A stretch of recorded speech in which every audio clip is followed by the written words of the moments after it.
Okay, guys. So another accounting video again, another day. Another sakit ng ulo na naman po tayo today. So ngayon, let's talk about the audit of cash and cash equivalents. So dito, syempre, relevant na naman sa atin yung mga basic concepts natin under financial accounting and reporting with regards to cash and cash equivalents. So bigyan lang muna natin ng konting recap ang mga concepts with regards to cash and cash equivalents. So before we start, ito pala yung gusto ko lang sabihin sa inyo. So with regards to audit, okay, audit problem specifically, hindi ito audit theory. Meron tayong video discussion for audit theory, pero for now, let's focus about audit problems muna. So dito mainly mag-solve tayo ng mga accounting problems na nag-audit na tayo, and yung mga chain problems natin dito. So dito, gusto ko lang na ibigay sa yung tip. Okay, one, relevant sa atin lahat ng accounting standards, lahat ng pinag-aralan mo sa mga financial accounting and reporting standards natin. Yun yung magiging foundation natin. Yun yung magiging base natin. Yun yung magiging number one na kakapitan natin kapag hindi natin alam kung paano yung gagawin natin. Okay, kasi yun yung rules. Yun yung rules na kailangan natin gawin. Yun yung rules na kailangan nating sundin. Number two, kailangan natin ng imagination dito. Kapag marahaba yung problems, himay-himayin mo. Isa-isahin mo. Huwag kang masyadong matataranta, kalmahan mo lang. Okay, tapos kapag mayroong mga problems na hindi mo maintindihan, bigyan mo ng imagination. Lagyan mo, gawan mo ng kahit anong paraan para lang ma-imagine mo kung ano yung totoong nangyayari. Kasi si audit problem, guys, madali lang ito. Nakaka-overwhelm lang kasi maraming questions, isang problem, 5 tanong, 10 tanong sa iisang problem, tapos ang haba pa ng problem, ang dami mo pang kailangang basahin. Pero kayang-kaya mo yung sagutan kapag hinimay mo, kapag inintindi mo, and kapag na-imagine mo. Okay? Kasi lahat yun based on experience, based on common practice, based on actual practice. Turuan ko kayo paano ko ipakita sa inyo kung gaano yon kadali. Okay, so basic concept muna tayo ng cash and cash equivalent. Sabi dito, si cash and cash equivalent is a one-line item under statement of financial position that composes of number 1, your cash, and number 2, your cash equivalents. Si cash and cash equivalents po, dalawang line item yan. Isang line item lang yan. Pero dalawa ang composition, si cash and si cash equivalent. Magkaiba kasi sila ng nature. Okay, si cash natin, sabi, cash includes cash in bank, cash on hand, and syempre, si cash equivalents kapag cash and cash equivalent. It composes of cash in bank, cash on hand. Ito si cash. Okay, ito si cash. Ito si cash equivalents. Okay. Ngayon, cash in bank and cash on hand, it also includes checks. Okay? In addition, syempre, si cash on hand natin, nandiyan si bills, coins, yung mga hawak mong pera. Ngayon, in addition of that, cash in bank and cash on hand, it also includes checks. Checks that are readily available and dapat unrestricted in nature yan. Kasi those cash or those checks that are restricted are part, those that are restricted in nature must be part of other current assets or other non-current asset, depende sa maturity or depende sa usage natin. Pag long-term non-current asset, pag short-term other current asset. This is the general rule. Meron tayong exception dyan, tama? Meron tayong exception dyan kapag yung cash natin na restricted in nature pero short-term in nature daw tayo. Number 1 examples natin is yung mga cash funds natin. Sabi daw yung mga cash funds natin kapag short-term daw in nature, restricted siya. Meron ka ng, pag sinabi kasing restricted, meron ka ng specific purpose kung saan mo siya gagamitin. Pero kung yung pag gagamitan mo daw is under normal operating cycle daw natin, gagamitin mo din siya or gagamit mo din yung cash daw natin. Kailangan mo yung cash na yon for normal operating cycle of your business or gagamitin mo din daw siya within 1 year daw. Sabi daw, such fund even though restricted is part of cash. Number 1 example of those are petty cash fund, payroll fund, tax fund, travel fund, and dividend fund. Okay? Si petty cash fund, yan yung cash natin na kailangan mo lang gamitin sa mga maliliit na bagay. Restricted yan. Kasi dyan mo lang yan kailangan gamitin sa mga maliliit na expenses natin. Pero still, it is considered as a cash fund kasi kailangan mo daw siyang gamitin under normal operating cycle of your business. Payroll fund, restricted yang fund na yan para sa pambayad lang ng mga salaries ng mga employees mo. Pero sabi, short-term in nature or gagamitin mo under normal operating cycle, so part of cash daw natin. As well as tax, travel, and dividend fund. This classifications naman, itong mga cash fund daw natin na to are not part of cash kapag daw considered sila as sinking fund, plant expansion fund, and a contingency fund. Ano si plant expansion fund? That is a fund that must be used kapag kailangan mo mag-expand or kapag gusto mo mag-expand ng mga PPE natin or gusto mo magpatayo ng PPE natin. Long term in nature, hindi naman siya normal operating cycle natin, then consider siya as not part of your cash. Contingency fund. Ano yung contingency fund? It is a fund na hindi mo pa alam kung saan gagamitin. Emergency fund mo lang yan. Gagamitin mo lang daw yan pag kailangan na or kapag importante na. Walang specific purpose, pero dyan mo lang siya gagamitin. It is considered daw as not part of cash. Si sinking fund, general rule natin, this is not part of cash kasi nga ulit, long-term in nature yan. Pero this is an exception. Kasi si sinking fund natin, usually, it is a fund para magbayad daw ng mga bonds or ng mga loans or ng mga long-term liabilities. Ngayon, dito daw, sinasabi dito, kapag daw itong long-term liability na to is currently maturing daw, sabi daw, or for example, meron kang utang ng 2020. So by 2025, kailangan mo na daw siyang bayaran. By the year 2024, kung babayaran mo na yung utang mo ng 2025, then currently maturing na yon kasi babayaran mo na siya within 1 year. Current liability na daw yon. Such fund daw will now be considered as part of your cash. Okay? Yun ang sinabi. Ngayon, dito naman daw, kapag plant expansion fund daw natin, it can never be formed. It can never take form as part of your cash kahit na yung plant expansion daw natin is gagawin mo na daw for more than or for less than 1 year. So that is the rule. This is the general rule. That is the exception kapag sinking fund, kapag mayroon kang utang, tapos currently maturing. Si plant expansion, even though currently maturing or gagamitin mo na siya for less than 1 year, it is still not part of cash. Okay, ulitin lang ulit natin, si cash in bank and si cash on hand para maging part ng cash natin dapat daw unrestricted in nature. Kasi pag restricted daw, the general rule, it takes form as part of other current asset and other non-current assets. Okay, ngayon sa checks natin, dates are very relevant. Bakit? Kasi meron tayong mga tinatawag na post-dated check, undelivered check, and yung mga stale check natin. Ano si post-dated check? Yan yung cheque na naibigay mo na kung kanino mo man ibibigay yung cheque or na-receive mo na kung kanino mo man na-receive yung cheque pero hindi mo pa daw siya pwedeng i-convert into cash. Hindi mo pa daw siya pwedeng i-encash. It is post-dated. Kaya nga post-dated.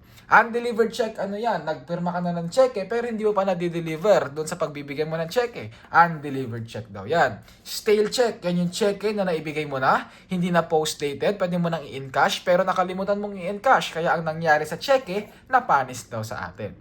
So very relevant sa atin yung mga yan. Kasi kaso, dito ka malilito. Alam mo na, post-dated, undelivered, stale check. Alam mo na yung definition dyan. Alam mo na hindi dapat yan part ng cash natin. Pero it is not always like that. Okay, depende kasi daw yan. Sino daw ba ang naka-receive ng cheque? Kapag daw, ikaw daw, si issuer, or ikaw daw ang nagbigay ng cheque, ito daw mga cheque na na-receive mo daw, o binigay mo daw na ito, it must take form as part of your cash. Bakit? Kasi inalis mo daw itong mga cash na to. Yung mga cash na yan sa cash in bank mo. Kasi nag-withdraw ka daw, nagbigay ka daw ng cheque. Pero hindi naman daw na in cash. Hindi mo naman daw na-i-deliver. Napanis naman daw yung checking binigay mo. So, dapat part daw sila ng cash. Ngayon, kapag daw ikaw yung naka-receive ng cheque na to, na-receive mo yung cheque na yan, pero hindi mo pwede pang i-encash, napanis yung checking hawak mo, then it might take form or it must take form as not included for your cash. So, ialisin mo daw yung cash natin, alisin mo daw yan sa cash mo kapag ikaw si recipient. Ipasok mo daw yan sa cash mo kapag daw ikaw yung nag-issue. Okay tayo. So yan lang yung basic concept. O next, cash equivalents. Ano si cash equivalents? Sabi daw, cash equivalents are an investments. Investment daw yan, pero short-term in nature and it is highly liquid. Okay, that are readily convertible into cash and, tandaan mo na lang, okay, only debt instruments acquired 3 months or less before their maturity date can qualify as cash equivalent. Kasi possible daw na mag-invest ka daw sa cash or mag-invest ka daw sa equity securities. Kapag daw nag-invest ka daw sa equity securities, hindi daw yan magiging part ng cash equivalent mo. Never daw siyang magiging cash equivalent mo. Bakit? Kasi wala silang maturity date. And one of the requirement to be classified as cash equivalent is dapat before the maturity date, binili mo daw siya, in-acquire mo daw siya 3 months or less before their maturity date. Okay? So, ni-recall lang natin yung mga concept. Alam ko, master mo na to kasi cash and cash equivalent lang to eh. First topic mo yan nung first year, second sem mo. First topic mo yan dun sa intermediate accounting natin. So, alam ko, master mo na yan. So, ngayon, measurement of cash natin. Cash must be initially measured at their face value and subsequent or face value or the face amount and subsequently measured at face value or face amount also. Ibig sabihin yan, kung magkano yung na-receive mo na cash, yun yung face amount natin. Yun yung dapat na nakasama sa cash na line item mo. Kung magkano yung nakasulat sa cheque, yun yung face amount. Kaya nga, face amount. Nasaan yung magkano yung amount daw sa face ng cheque natin, then it must be the amount to be included as part of your cash. Ngayon, exception lang kapag daw yung cash natin is denominated in foreign currency, hindi daw yung face amount kasi dapat daw i-translate mo siya based daw sa exchange rate in the reporting date. Take note at the reporting date. For example, meron kang transaction na foreign currency, tapos yung transaction mo na yun is by January 1. By January 1 at 50 pesos daw yung dollar natin. 50 pesos is equal to the $1. Now, by December 31, kung kailan magre-report ka na daw, yung value daw ng peso natin is nasa 55 pesos na daw for every $1. Ano daw yung magiging reporting or magiging exchange rate para ma-measure or para ma-report natin yung amount natin sa cash? Dapat daw yung 55 pesos, hindi daw yung 50 pesos. The exchange rate at the reporting date. Okay tayo. Now, in addition of that, kapag daw meron ka daw cash in bank. Okay, cash in bank natin, part ng cash yun yes, dapat. So, kung magkano man yung amount na nasa bangko mo, magkano man yung amount na nasa face ng bank statement mo, face ng passbook mo, then yun dapat yung kasama sa cash natin. Exception to that rule kapag daw yung cash in bank mo daw, tapos yung bangko daw is undergoing bankruptcy. Okay, so nagre-rehab na daw yung corporation, yung bangko daw. So nasa under free na ito. Nasabi daw kapag daw undergoing bankruptcy na daw yung bangko, yung cash in bank mo daw doon, dapat daw hindi na daw siya kasama sa cash natin, but it must take part of the receivables. Receivable mo na raw yan, hindi na daw siya cash natin. And kapag receivable ulit, punta ka ngayon sa concepts natin sa receivable na dapat it must be initially or it must be subsequently measured at the net realizable value. Okay, kailangan mo na dyan ng allowances. Okay, allowance for doubtful accounts, allowance for impairment losses. Okay, puntahan mo na lang yung concept natin for receivables. Basta ang gusto ko lang sabihin dito, kapag meron kang cash in bank na yung bangko is undergoing bankruptcy, ay hindi yun part ng cash natin. Okay. In addition of that cash, ito yung medyo isa pa na komplikado. Meron tayong tinatawag na petty cash fund. Sa petty cash fund, actually journal entry lang ang kailangan mo ditong tandaan. Na 5 lang naman yung mga events na mag-e-entry ka under petty cash fund. Actually, 4 lang yan kasi yung isa dyan, walang entry na nangyayari. So una, at the establishment period. Ito yung araw na naisip mo na kailangan mo na ng petty cash fund. So maglalagay ka ngayon ng isang amount or ng kung anumang amount na yan na ilalagay mo daw or ipapaalagan mo daw sa iyong petty cash custodian. Sabi mo, petty cash custodian, hawakan mo tong pera na to, gagamitin mo lang ito sa mga maliliit na expenses natin. So at the date of establishment, dito nag-e-entry ka na ng debit petty cash fund and credit cash in bank. Let's say for example, 10,000 pesos. At the date of disbursement, dito, nakita mo si Petty Cash Custodian. Sabi, oy, ito, expenses ko to. Gasolina, maliit lang naman ito. 500 pesos, hindi ko na padadaanin sa cheque ito. Kukunin ko na lang sa Petty Cash Fund, but take note mo na lang kapag nagdi-disburse tayo. Kapag nag-i-incur ka ng expense, tapos ang ginagamit mo is Petty Cash Fund, wala tayong journal entry. Okay, walang entry na kailangan gawin. At the date of number 3, replenishment. Ang Petty Cash Fund kasi usually by the end of the year, December 31, 2025 or before December 31, 2025. Ang nangyayari dyan, meron kang Petty Cash Box. Nandito yung 10,000 pesos. Ginamit mo yung mga yan sa mga expenses natin. Let's say for example, 5,000 pesos. So magkano na lang laman nito? 5,000 na lang. Ano mangyayari? Sabi daw, hindi mo daw babawasan yan. Kasi daw, papalitan mo din yung laman yan na manggagaling sa cash in bank natin. So, babalik lang ulit sa 10,000 to. Naglabas ng 5K, pero hindi mo daw kailangan gawing 5K ito. Kasi papalitan din agad daw yan ng cash in bank. Ito yan, replenishment. Kaya nga, nagre-replenish tayo. Binabalik mo lang sa dating amount yung cash in bank mo or yung Petty Cash Fund mo. So by the end or by the date of replenishment, ang entry mo lang dito is debit ka lang ng mga various expense. Okay, bakit various expense? Kasi nga nag-incur ka ng expenses na hindi mo na-recognize at the date of disbursement. Eh, kailangan mo namang mag-recognize ng expense eh. Kasi kasi accrual basis tayo. So, para hindi understated yung mga expenses mo and hindi overstated yung mga income mo. So, kailangan mong mag-journalize ng expenses. Yan, various expenses. Kaya various expenses, marami ka kasing expenses na hindi na-recognize dati. Okay, hindi ko na iisa-isahin. For example na lang, utilities expense, water expense, transportation expense, etc. As long as petty expenses lang yan. Credit natin is the cash in bank. Let's say for example, nasa 5,000 pesos. Okay? Number 4, meron daw tayong tinatawag na adjustment for unreplenished fund. Take note mo na lang. Or ito, it's either of the two kung ano yung mangyayari. It's either nag-replenish ka or it's either hindi ka nag-replenish. Kung hindi ka nag-replenish, ano daw gagawin mo? Dapat ito daw magiging 5,000 pesos. Kasi hindi naman daw pinalitan ng cash in bank eh. Yung nakuhang 5,000 dito. So kapag unreplenished fund tayo, kailangan mo pa rin mag-debit ng various expenses kasi hindi mo pa nare-recognize yung expense mo na yan na dapat kailangan mong i-recognize pero hindi ka nag-credit ng cash in bank kasi nga hindi nilagyan ng cash in bank or ng pera yung petty cash fund na nanggaling sa bangko. So anong credit mo daw dyan? Credit ka daw ng petty cash fund of 5,000 pesos. Kasi yung ginamit mo naman sa pambayad ng expenses natin is yung petty cash talaga natin dito.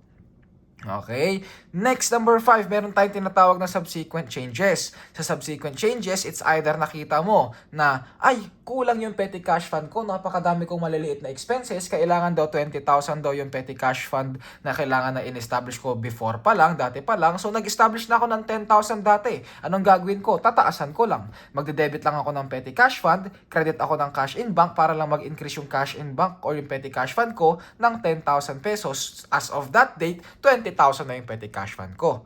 Or pwedeng i-decrease ko, sabihin ko, ay masyadong malaki yung petty cash fund, hindi ko naman nagagamit lahat. So, i-invest ko muna para hindi naman natitenga yung pera na meron ako dyan. So, sabi daw, sige, ibalik mo lang sa cash in bank. So, debit ka ng cash in bank, credit ka ng petty cash fund para mabawasan yung petty cash fund mo. Sabihin mo, 5,000 lang ang pala ang kailangan kong petty cash fund yearly. O, bawasan mo ng 5,000 pesos. It's either nag-increase or nag-decrease. Ganyan yung entry natin. So, 5 entry lang ang kailangan mong tandaan kapag usapang petty cash fund. Ito lang ang panggulo dyan. Okay, nag-audit ka. Binilang mo magkano lahat ng expenses mo, binilang mo magkano yung natira sa petty cash fund mo, nasa 8,000 pesos. Eh magkano ba yung in-establish mo? 10,000 pesos. So nagkulang. Saan napunta yung kulang? Hindi mo alam kung saan. Sabi daw, kailangan mo daw mag-recognize muna ng sa isang suspense account na tinatawag as cash shortage or cash overage daw. Kailangan mo daw yung i-debit kapag meron daw tayong shortage. Kailangan mo daw yung i-credit kapag meron tayong overage. Shortage pag kulang, overage kapag sobra.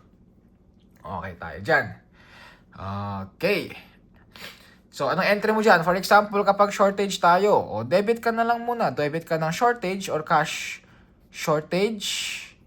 or overage, shortcut ko na lang, anong credit mo? Bawasan mo yung petty cash fund kasi nga kulang yung petty cash fund natin. For example, 2,000 pesos yung kulang, 2,000 pesos tayo dyan. Paano kapag overage, sir? Anong gagawin ko dyan? O kung overage, sobra yung petty cash fund, di ba? O dagdagan mo yung petty cash fund kasi yung dating petty cash fund mo 10,000 lang na dapat 12,000, dagdagan mo ngayon ng 2,000 pesos. Anong credit mo daw? Credit ka daw ng cash shortage or ng overage of 2,000 pesos. Ganyan lang yan, binabaliktad lang yan. Walang kahirap-hirap. Ang problema na lang dito, paano mo nalalaman kung magkano yung shortage or magkano yung overage. Okay, sir, ano mangyayari ngayon dito? I-suspense account lang ito. Alam ko, sir, kapag suspense account, hindi yan magre-reflect. By the end of the period, hindi yan lalabas sa statement of financial position ko. Yes, tama ka, kasi ang suspense account, kailangan mo lang din yan i-close after ng investigation. Nag-investigate ka. Saan daw napunta yung cash shortage or overage? Dalawa lang naman ang pwedeng panggalingan yan. Kapag nagkulang, it's either loss mo na, kasi hindi mo alam kung saan talaga nangyari, saan talaga napunta. Or pwedeng receivable mo siya kay petty cash custodian, kasi ang may kasalanan si petty cash custodian. Kapag daw loss tayo, ang entry mo daw kapag loss tayo, debit ka lang ng loss. Kasi expense, parang expense yan. So debit tayo ng loss. Credit daw tayo ng cash, shortage, or overage. Sabihin na natin 2,000 pesos. From this moment naman, magkano na cash shortage or overage mo? Zero na. Nag-debit ka ng zero, nag-credit ka ng zero, zero na ngayon yung cash shortage or overage. Nag-close yung suspense account, hindi lumabas sa statement of financial position. And nalaban mo na loss na lang yun. Lugi na lang yun. Kapag receivable from naman tayo, debit ka lang ng receivable o meron kang receivable kay custodian. Debit receivable, credit ka lang ulit ng cash shortage or overage. O 2,000 pesos, ganyan lang yan. Okay, it's either of the two lang ulit. O ngayon, kapag gain naman, parehas lang ngayon, pero babalik rin mo lang. Debit ka ng cash shortage or overage, 2,000 pesos. So, nag-debit ka dito, nag-credit ka dito, zero na ngayon yan.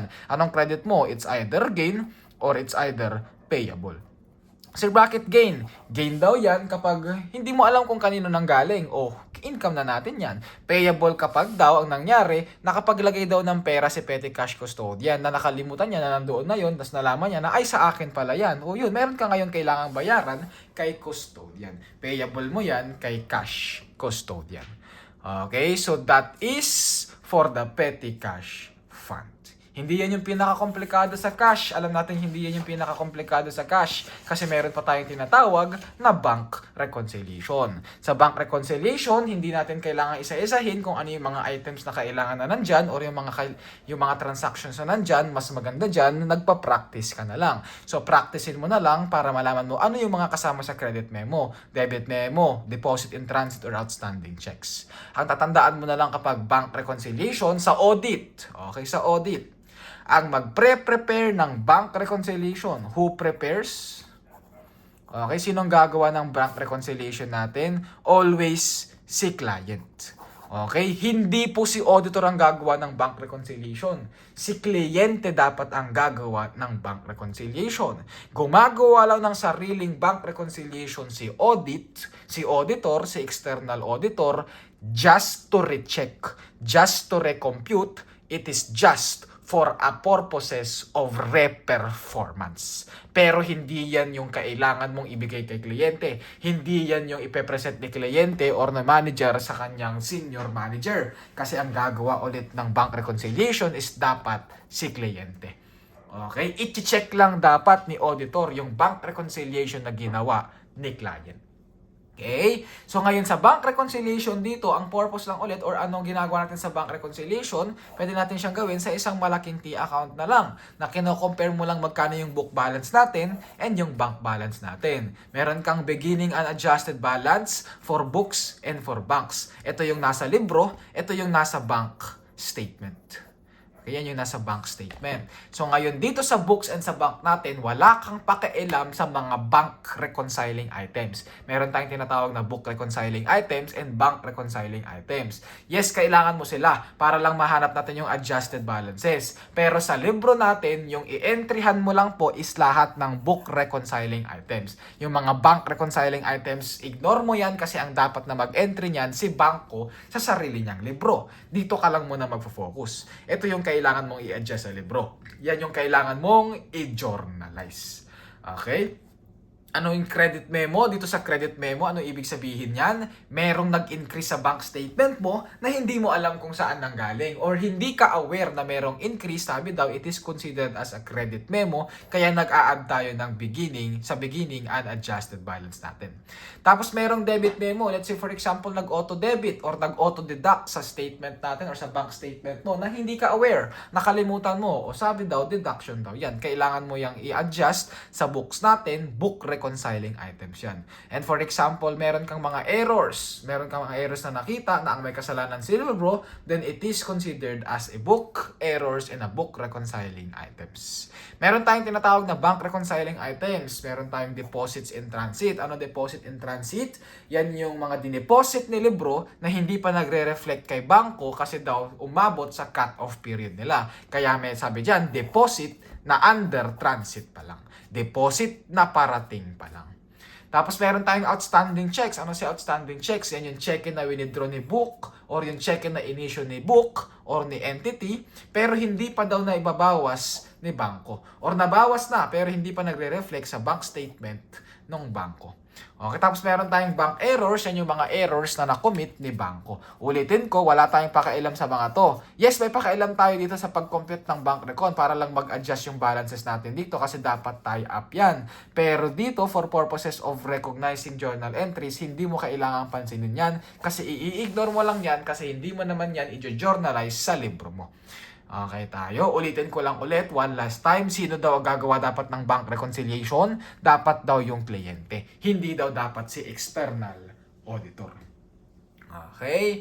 In addition of that, ito yung pinakamahirap sa lahat na laging kinatatakutan ng kahit sinong estudyante sa bank reconciliation. Si bank reconciliation, meron daw tayo mga extended version. Meron daw tayong extended version which is si proof of cash. Question, sinong gagawa ng proof of cash? Ang gagawa ng proof of cash, si external auditor. Kasi hindi naman ito nire-require sa internal or sa mga internal purposes natin. Si proof of cash is like an audit tool lang din ulit ito. Okay, extended version ng bank reconciliation na ang gumagawa na nito si auditor. Okay, part na ito ng kanilang substantive procedures. O meron dito, nalilito pa yung iba. Sir, nalilito ako dyan kung ano yung nandito sa una, nandito sa pangalawa, tapos pangatlo, tapos pang-apat na column. Huwag ka nang malilito, meron tayong ninuwanis yan, ito, pare, dick.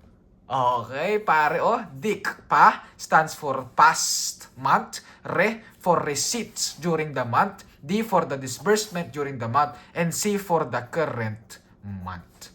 Okay, C for the current month. I-take note mo na lang dito na itong tatlo na ito, si pa, re, and si C. Okay, si pa or si re, D, and si C. Ito lahat daw ito yung mga receipt for December, disbursement for December, and balances for December. Ito naman yung balances for November. Ilagay mo lang dyan yung unadjusted balances, tapos magkakaroon ka ng mga reconciling items dito. Ang goal lang natin sa proof of cash is hanapin yung adjusted balances. Number 1 na kailangan mong i-adjust dito, merong instances na meron kang na-receive daw sa bangko, na-receive mo daw by December, na-receive mo yan ng by December, pero hindi mo naman daw ilaga siya cash for December. Kasi daw dapat kasama daw siya sa November. Okay, dapat kasama daw sa November. Pero na-receive mo ng December kasi nagkaroon ng timing difference or na-record mo ng December kasi nagkaroon ng timing difference. O kailangan mo daw yung alisin dito. Kasi hindi mo yan receipt by December. Dito kasi ang hinahanap mo kasi dito, yan yung mga receipts mo during the December. So kailangan mong alisin yung mga receipts mo na hindi naman for December. O merong instances, naka-receive ka daw ng expense. O meron kang expense by November na hindi nag-reflect sa November. So, kailangan mo yung alisin dito sa cash balance natin na nag-reflect lang daw by December. So, kailangan mo din yung alisin dito kasi hindi naman daw siya disbursement ng December pero dinisburse mo siya noong December. Okay? So, medyo mahirap imaginein pero dapat alam mo na ito. Okay? Kasi nasa or nag-audit prep ka na. tapos ka na sa financial accounting and reporting. Pero yes, alam ko, maraming nahirapan and gustong balikan ito. Pero this is what I can give you. Okay? Hindi natin kailangang i-explain lahat. Ito lang yung nag-iisang advice ko. Hindi ko kayang i-explain sa inyo lahat. Ang nagtatatanging remedy na kaya mong gawin and kaya kong isuggest sa'yo is mag-practice ka lang ng mag-practice para masanay ka sa proof of cash, masanay ka sa bank reconciliation. Okay, so bigyan natin ng practice ngayon yan. Nag-prepare ako ng 3 problems dito. Unang problem natin, problem number 1 muna. Dito, we will talk about petty cash fund. Okay, sabi dyan sa problem number 1, as the representative of your audit firm, you were assigned, ulitin ko, imagination tayo dito. Isipin mo, auditing firm ka talaga. You were assigned to verify the petty cash fund. Okay, pumunta ka daw. Okay, verify mo yung petty cash fund mo sa university company. In the morning of January 4, 2026, you began to count at 9 a.m. In the presence of the company's cashier, while counting, you found currencies in paper bills and coins together with checks, vouchers, and other items, which are listed below. O, nahanap mo daw itong mga list na ito. Mayroon ka daw nahanap na bills na 100 peso bill, tapos 25 pesos. O, magkano peso amount niyan? Kumpitin lang natin. 100 times 25, that is equal to 2,500 pesos. Tapos meron ka daw nahanap na 50 peso bill na yung amount daw or yung pieces daw is nasa 130, so that is equal to 6,500. Meron ka daw nahanap na 20 peso bill, 20 tapos 142 daw. Nabilang mo daw 2,840. Magkano ang total niyan? 2,840 plus 6,500 plus 2,500, that is equal to 11,840 of amount of the bills. Tapos meron ka daw nakitang coins. Doon sa coins daw natin, sabi, meron ka daw nakitang 10 peso coin na isang rolyo and 10 hindi nakarolyo. Nang sabi daw, 20 pieces daw tayo sa isang rolyo. So, kung 20 pieces sa isang rolyo yung nahanap mo, tapos 20 pieces daw yung isang rolyo, tapos i-plus mo daw yan sa 10 na hindi naman nakarolyo. Tapos i-multiply mo yan by 10 pesos. Magkano daw ang amount natin dyan? That is 20 plus 10, 30 times 10. This is equal to 300 pesos. Okay, tapos meron ka daw nakita 5 coins na 4 na rolyo na 40 pieces sa isang rolyo. So that is equal to 4 times 50. Tapos i-multiply mo lang by 5. This is equal to 4 times 50 times 5 is equal to 1,000 pesos. Tapos meron ka daw nakitang piso na coin, 2 rolyo, 29 yung hindi nakarolyo, 50 pesos isang rolyo. So alam mo na 50 times 2 plus 29 times 1. This is equal to 50 times 2 plus 29 times 1. That is equal to 129. Magkano total coins mo? 300 plus 1,000 plus 129. This is equal to 1,429 coins. Okay, so meron kang naharap ulit na bills. Meron kang nabilang na coins. Tapos in addition of that, meron kang nakitang cheque. O magkano daw yung total na check natin? 1,000 or 2,000 pesos. Meron ka daw nakita doon, papel, na nakasulat daw doon, IOU. Magkano daw ang total niyan? 700 plus 500 plus 300 is equal to 1,500. Tapos meron ka daw nakitang mga resibo, petty cash voucher. Kung ito total mo daw lahat yan, that is equal to 200 plus 900 plus 290 plus 365 plus 600 plus 308. This is equal to 2,663. So yan lahat yung nabilang natin. Tapos sabi, your investigation also disclosed the following. The balance for petty cash fund per book is 18,000. Ayun, nag-debit ka daw ng petty cash fund, credit ka daw ng cash in bank of 18,000 pesos at the date of establishment. So, dapat daw 80,000 pesos yung petty cash fund mo. Tapos sabi sa letter B, nagkaroon ka daw ng cash sale as of January 2, 2026. Amounted to 17,300 per sales records as per sales records. Well, the cash receipts per book and deposit slips showed that only 15,300 was deposited on the bank in January 3, 2026. So, lagot, meron ka daw nakuha or meron ka daw cash sale sa 17,300 pero ang deposit lang daw is nasa 15,300 which was evidenced by a deposit slip. Tapos yung deposit slip daw, nandito din daw yun sa petty cash voucher natin. And letter C, the following pay envelope of employee have been opened in the money removed Each envelope was marked unclaimed. Meron daw envelope na ang laman daw natin, ang laman daw dapat ng envelope is 665 plus 495 is equal to 560 or 665 plus 495 is equal to 1,160. Na ang nangyari, hindi na daw makita kung nasaan yung pera kasi nabuksan na daw yung envelope. Pero hindi pa daw siya nare-receive or hindi pa daw siya nakukuha. So, unclaimed pa raw siya. So, ibig sabihin, itong 1,160, nahalo yan dito sa 11,840 or sa 1,429. Somewhere around there, nandyan yan. Okay? Pero kailangan na lang natin hanapin kapag nandito na. Okay, so requirement number 1, the cash overage or shortage on the petty cash fund is, magkano daw cash shortage or overage natin? So, dito, imaginein mo na lang ulit, nag-audit ka. Okay, na nag-audit ka, meron dyan isang box. Okay, sa box daw natin, dapat yung petty cash fund mo daw is nasa 18,000 pesos. Dapat daw meron din diyang amount na nasa 17,300. Okay, dapat meron din diyang 17,300. Yun yung cash sales mo dito. Okay, tapos daw, dapat meron daw diyang 1,160 yung pera na na-receive mo na naka-envelope.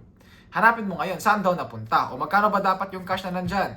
Nasa 1,160 plus 18,000 plus 17,300. Dapat daw yung cash na mabibilang mo dyan is nasa 3,460. Okay, ito yung should be cash natin. 36,460. And saan daw napunta yung mga 36,460? Number 1 daw, napunta daw yan sa bills natin na 11,840. Number 2 daw, napunta daw yan sa coins mo na 1,429. Number 3 daw, napunta daw yan saan? Dito daw sa check-in na nandoon sa box na 2,000 pesos. Number 4, napunta din daw yan sa IOU sa mga employee mo na evidence by a receipt or by a paper of 1,500 pesos. In addition of that, number 5, napunta daw yan sa mga petty cash expenses natin or mga petty expenses mo na na-evidence daw yan ng mga expenses or ng mga petty cash vouchers na 2,663. Tapos meron kang deposit slip na 15,600 or 15,300. Napunta din daw yan sa bangko na merong deposit slip of 15,300. So ito dapat yung laman, 36,460. Dito daw sila napunta sa mga ito. So magkano daw yung napunta na or magkano? Saan daw napunta? Magkano lahat? 11,840 plus 1,429 plus 2,000 plus 1,500 plus 2,663 plus 15,300. That is equal to 34,732. Ulitin ko, imagination lang ito. Ito dapat yung laman ng cash natin, ng petty cash box natin. Pero dito sila napunta.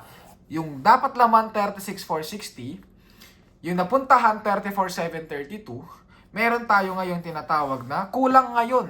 Yung pinuntahan natin, 34,732 less 36,460, kulang ka ngayon ng 1,728. Kulang, anong tawag? Shortage. So, nasagot natin for requirement number 1, meron kang cash shortage of 1,728. Ayun. So, saan napunta yung 1,728? Tsaka ano natin malalaman pag nag-imbestiga ka na.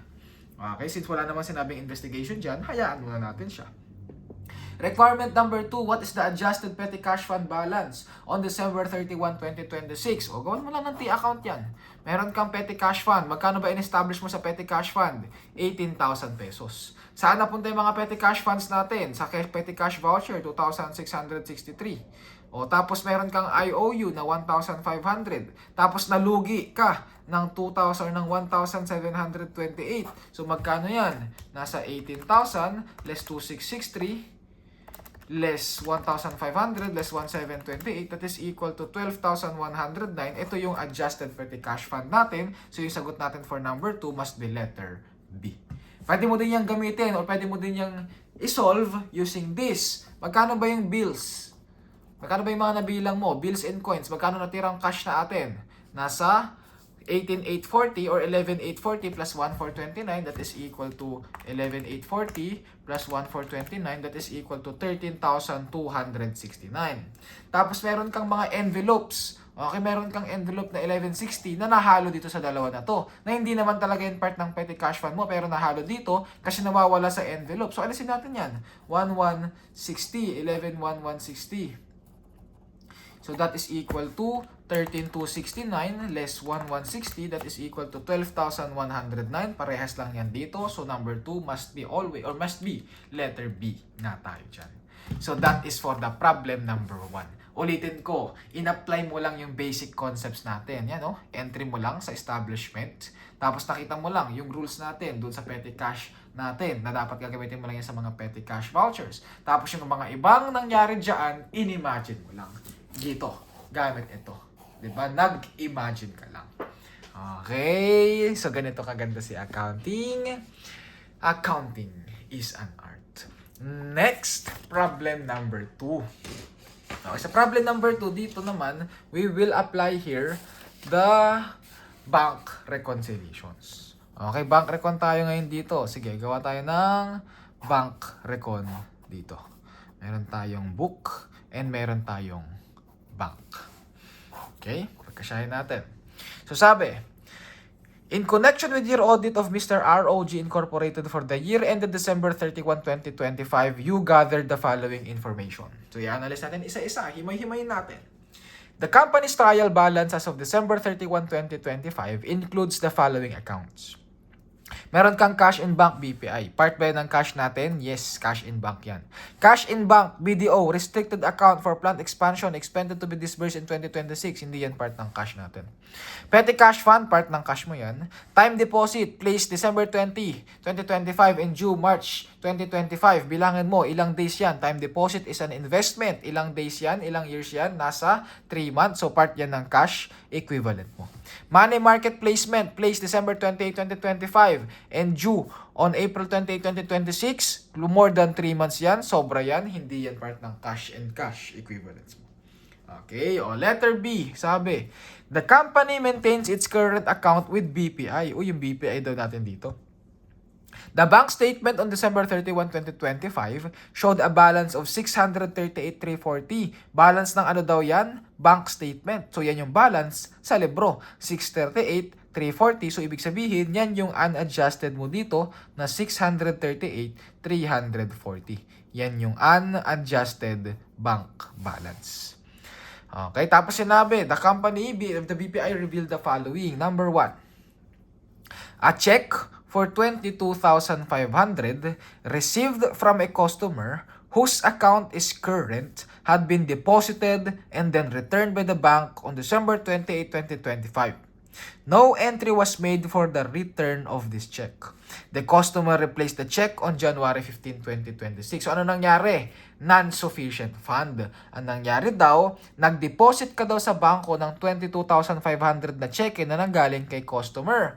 Pero hindi daw siya nag-deposit kasi wala daw laman. Tumalbog daw yon. So anong gagawin mo daw dyan? Mayroon ka nga yung book reconciling item kasi nag-debit ka ng cash in bank mo na 22,500 na dapat wala kang cash in bank na 22,500 kasi nga tumalbog yon. So for the itong 1 natin na ito is a book reconciling item.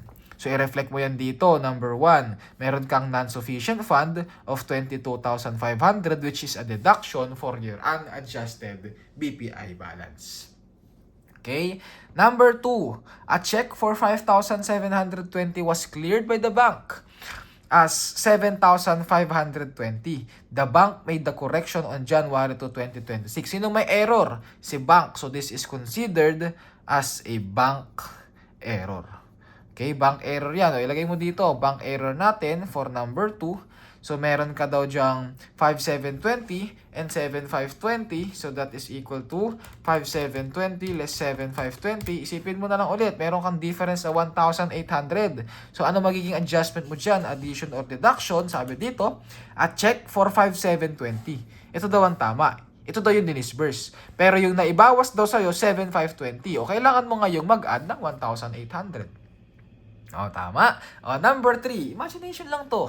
A check for 3,500 representing the payment of an employee advance was received and deposited on December 27, 2025 but was not recorded until January 3, 2026. Yun. So, ang nangyari daw dyan, this is considered as a book error. Okay, book error ito. na ang nangyari, nag-deposit daw. Nag-deposit daw ng 3,500 pero hindi mo daw na-record. So, kulang daw yung balance mo sa libro na 3,500. So, kailangan mo mag-add dyan ng 3,500. Okay tayo. Next, number 4. Dito sa number 4 natin, ang nangyari dito, various debit memos. Debit memo. Alam mo na, book reconciling item ito. For draft purchase for payment of importation of equipment totaling 230,000. Were not recorded. Hindi daw na-record. These purchases were previously set up as an accounts payable. Said equipment arrived in December 2025. So by number 4 natin, sabi daw dito, hindi ka daw nakapag-deduct dito ng 230,000. So bawasan mo ngayon ito ng 230,000.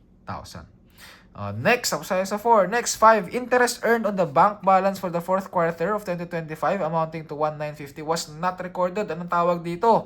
This is a credit memo. Addition sa interest, addition sa cash na hindi mo na i-record. So by number 5, meron kang credit memo of 1,950 which is an addition to your book balance. Number 6, bank service charge. So this is also a debit memo of 1,260. Bawasan mo ngayon ito ng 1,260 for number 6. Okay, number 7, sabi, deposit in transit. Alam ko na, deposit in transit, bank recon yan And outstanding check as of December 31, 2025, totaled 136,250 and 276,380. So for number 7, dalawa ang number 7 natin, meron daw tayong outstanding check of 276,380.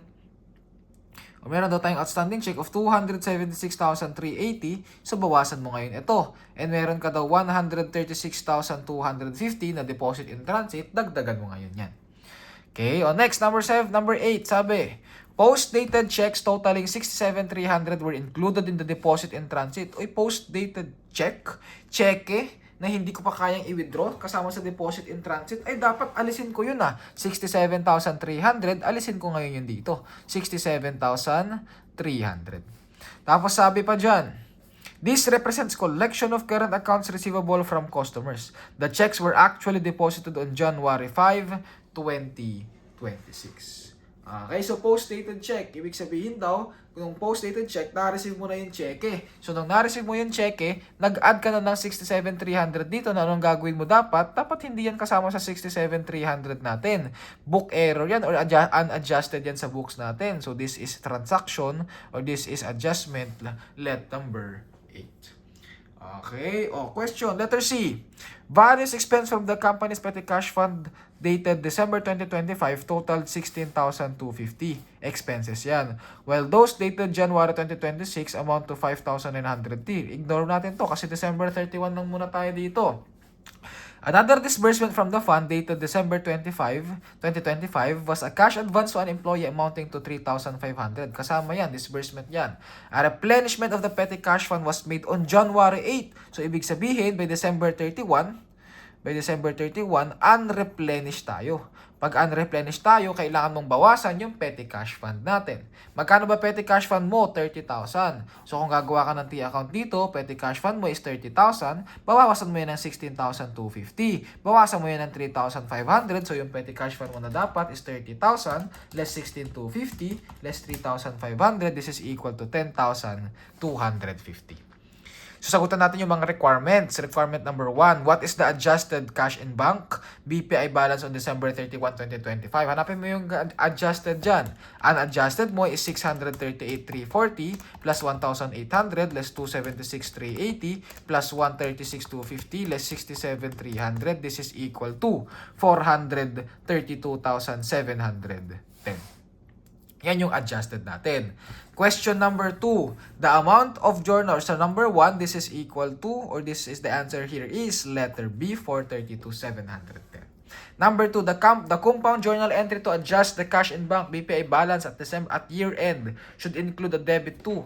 Okay, so ano daw compound journal entry mo? Ano daw kasama sa compound journal entry mo? Ano ulit yung i-entryhan mo? Yung mga book reconciling items lang natin. Okay, dahil sa book reconciling items natin, meron ka mga adjustment dyan. Number 1 adjustment mo, 22,500. Saan ba nanggaling yung adjustment mo na 22,500? Meron kang, balik ka dito, meron kang na-receive na cash, okay, na check na non-sufficient fund. So, nag-debit ka ng cash, credit ka ng receivable, na dapat hindi ka pa naman nagbawas ng receivable. So, kailangan mag-debit ka dito ng receivable of 22,500. Dito yan ang galing. Okay, next. Ano pang adjustment natin? O doon sa adjustment mo na number 3, 3,500. Dito sa 3,500, a check for 3,500 representing payment of an employee advance was received and deposited on December 27, 2025. Okay, pero hindi daw na-i-record. Okay, kung hindi daw na-i-record, so parang sabihin na natin, bawasan mo na yung IOU mo. Or pwede nating sabihin na bawasan mo na yung cash natin. Okay, hindi pa naman. Or a check of 3,500 representing payment of an employee advance was received and deposited on December 27, 2025 but is not recorded until January 3, 2026. So parang sinabi mo na aalisin mo na dapat yung receivable mo na IOU mo kasi hindi mo na alis. So mag-credit ka na lang dito ng IOU or ng receivable from your employee of 3,500. Next natin na adjustment, number 4. Sa number 4 natin, sabi dyan, nakalimutan mo lang daw na magbayad ng 230,000 pesos. Okay, hindi mo daw na-entryhan kasi deduction dapat ito eh. 230,000 pesos daw ang sabi kasi dito for number 4. Various debit memos for draft purchase for payment importation of equipment totaling 230,000 were not recorded. So hindi mo daw naibawas yan sa cash natin. Or hindi mo daw na-i-record yan sa accounts payable mo. So debit ka na lang ng accounts payable dito of 230,000. Dapat kasi nabawasan mo na yung accounts payable natin. Okay, ano pang adjustment dyan? Adjustment number 5. Ano yung 5? Interest earned. O pag interest earned tayo, anong end credit mo dyan? Or anong entry mo dyan? Dapat nag-recognize ka ng interest income of 1,950. Next natin, 6. 1,260. Bank service charge. O sabihin na lang natin, interest expense. Debit ka ng interest expense of 1,260. Next, which is last natin, 67,300. Ano nangyari dyan? Meron ka na lang post-dated check. So, dapat nag-credit ka na ng receivable na dapat hindi ka nag-credit ng receivable. So, dapat ibalik natin yan. Debit ka lang ulit ng additional receivable dito amounting to 67,300. Magkano debit mo? 67,300 plus 1,260 plus 22,500 plus 230,000, that is equal to 321,060. Magkano credit mo? 3,500 tapos 1,950. Kulang ka ngayon ng credit. Saan yung credit mo daw? Credit ka daw ng cash of 315,610. So ito yung compound journal entry mo. So sabi, letter A, kasama daw ba interest expense of 1,950? Mali, dapat 1,260. Alisin natin yan. Accounts receivable daw ba na 86,300? Hanapin mo nga magkano yung accounts receivable mo dyan. 67,300 plus 22,500. Dapat 89,800. So mali rin tayo dito. Magkano daw accounts receivable mo? 89,800. Ayun yung sagot natin for number 2, letter C. Magkano ba accounts payable natin? Dapat 230,000. So mali din yung letter D. O, diba? Madali lang. Imagination lang yan. Requirement number 3, sabi, what is the adjusted petty cash fund balance on December 31, 2025? Nahanap mo rin kanina, 10,250. So, requirement number 3 must be letter B. O, requirement number 4, net effect on the company's net income in 2025 of all the adjustment in various cash accounts. O, ano ba yung mga net effect natin dito sa net income? Yan yung mga income and yung mga expenses. Saan ba nanggagaling yung mga expenses mo? Tama, number 1 expense natin is yung various expense mo tapos mo sa petty cash fund, which is nasa 16,250. Okay, so meron kang petty cash fund expense dyan of 16,250. So meron dito 16,250. Next, service charge natin. Meron kang service charge, tama? Ito, Meron kang service charge or interest expense of 1,260 which is an expense also, 1,260. Tapos meron kang interest income dito na 1,950. So meron kang income of 1,950. Yan ngayon yung nangyari. So kung expenses ito, income ito, anong effect natin dyan? 16,250 plus 1,260 less 1,950. Meron kang net expense of 15,560 which is for number 4, letter D. Number 5, what is the total amount of cash and cash equivalents? O balikan mo na lang ulit dito. Ano yung mga kasama sa cash and cash equivalent natin? Yung BPI natin. Na yung BPI natin, ang adjusted balance na daw is 432,710. So lagay mo dito, 432,710. Next, cash and bank restricted, hindi naman kasama yan eh. Petty cash fund kasama 30,000. Kaso dapat yung adjusted natin is 10,250 na lang. So ilagay mo dyan, 10,250. O, next natin, cash equivalent. Wala ka namang adjustment dyan. Isama mo yan. 5 million pesos. Tapos alam natin na itong money market placement, hindi yan part ng cash and cash equivalents natin. So ito lang yung part ng cash and cash equivalents mo. 432,710 plus 10,250 plus 5 million pesos plus 5 million pesos. This is equal to 5,442,960. Number 5, letter B. O, diba? So yan. Yan yung audit problem natin na hindi naman talaga mahirap. Nakaka-overwhelm lang. Ang kailangan mo lang is yung mga basic concepts for financial accounting and reporting. Hindi ka mahihirapan dito. Plus, dagdagan mo pa ng imagination kasi ang mahirap lang naman dito, mahaba yung problem, marami yung questions, nakaka-overwhelm, malalalim ang question, malalalim ang mga sentence, malalalim ang words, kaya nakaka-overwhelm. Pero kailangan mo lang ng imagination, ng tiyaga, and ng paghimay-himay, pag-intindi, at konting patience. Yun lang for the audit of cash and cash equivalents. Good luck, God bless, and ciao!